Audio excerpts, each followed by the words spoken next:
Good morning friends. आज मी करायला special Shimla मिर्च आणि बेसन दही ते घालून एक भाजी शिमला मिरची भाजी करत होते. मग तुम्हाला ते व्हिडिओ शेअर करायला.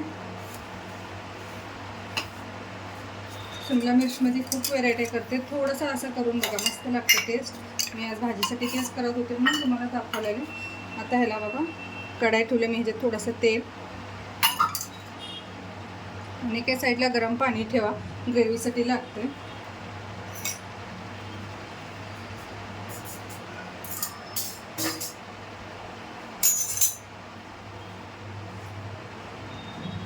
तेल थोडंसं चांगलं तापू दे.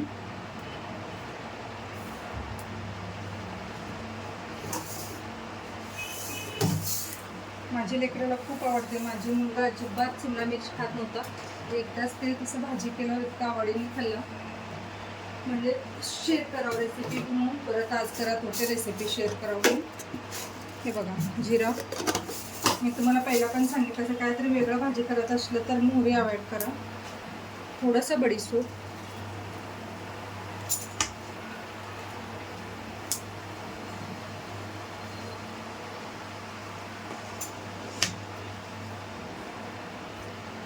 आणि 1-2 चम्मच भाजून ठेवलेलं बेसन.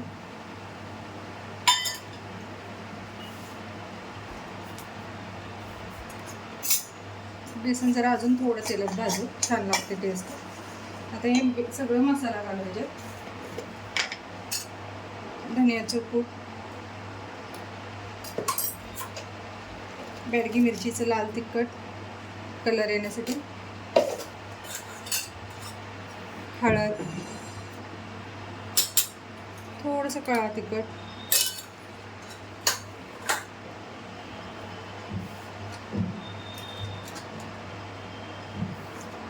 असं मिक्स करायचं छान.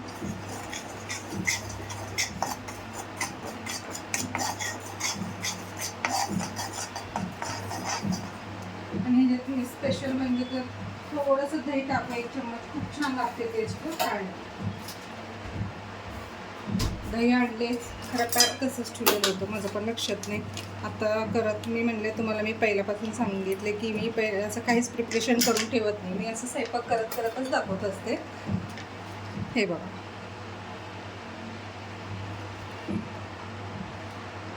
एक चम्मच एवढं दही,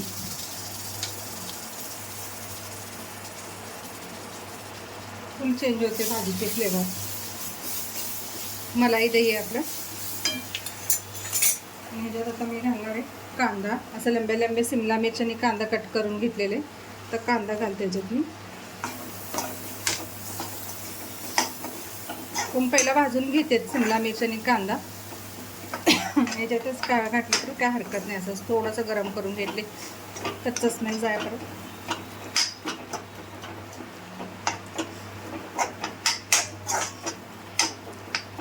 एकदम चव वेगळं येते दही आणि बेसनमुळे. कुणाला आवडत नसेल तरी खाते, तुम्ही नक्की एकदा करून बघा. माझी लेकराला अजिबात शिमला मिरच आवडत नाही. हे बघा शिमला मिर्च,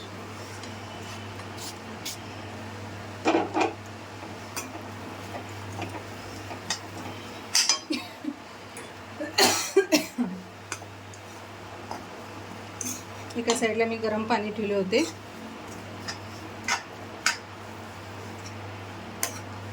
कोण घालणार टमॅटो पण कट करून घालतात, मी घालत नाही. काय की ऑलरेडी दही घातलेलं आहे, खूपच आंबट होते, मग नंतर जळजळ होते आपले.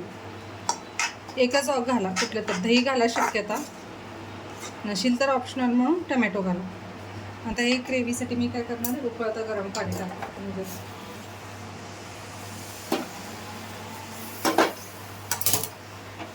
एक 5 ते 10 मिनिटाला झाकून ठेवू, पटकन होते. आता तुम्हाला असं हे पातळ वाटत असेल, एक 10 मिनिट वापरला ठेवले की ऑलरेडी आपण बेसन घातल्यामुळं थिकनेस येतेच. एक 5 मिनिट ठेवायला. तेलात फ्राय केलं तर बी ठेवावंच लागते, नाही केलं तर बी ठेवावंच लागते. कसं डबू मिरची थोडंसं वापरून घेतले तरच छान लागते, नाहीतर करकर करकर लागतं. एक 10 मिनिट वापरायला ठेवते मी. हे बघा फ्रेंड्स, असं छान रसरस भाजी तयार झाली. आता मी लास्टला मीठ घालते. कसं भाज्याचे काही प्रमाण जास्त कमी होते ग्रेव्हीमुळं. मग एकदमच पहिलं सुरुवातीला मीठ घातले ना, मग भाजी दिसायला एवढं मोठं दिसलेलं असते. मग जेव्हा आपण सगळं वापरून ते उकळून घेतो भाजी एवढं झालं ना, मग मिठाचे प्रमाण वाढते. म्हणून कधी पण लास्टला मीठ टाकत असते मी. हे बघा, थोडंसं मीठ. जेव्हा आपण पूर्ण भाजी म्हणजे एक 5 मिनिट पहिला जेव्हा भाजी तयार व्हायच्या अगोदर जर क्वांटिटी बघूनच आपण मीठ टाकलेलं बरं असतं. थोडंसं साखर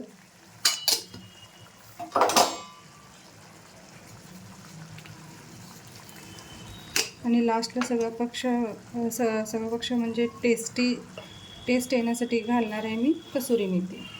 कसुरी मेथी असं हाताचंच बारीक केले मी कसुरी मेथी. ग्रेव्हीचं प्रमाण कुणाला कसं जास्त रसरस भाजी पाहिजे भाकरीसोबत ते म्हणजे तर जास्त असं एवढ्यासाठी लगे बंद करायचं एवढंच. कुणाला असं जास्त रसरस वाटते असं तर अजून 1-2 मिनिट पण ठेवू शकता तुम्ही. मस्त लागते भाजी. म्हणजे दही आणि बेसन म्हणून खूप छान येते टेस्ट आणि बडीशेप टाकलेला आहे. मस्त लागते. एकदा नक्की करून बघा. जर भाजी आवडत असेल तर चॅनलला लाईक आणि सबस्क्राईब करा. Thank you video बघितल्याबद्दल.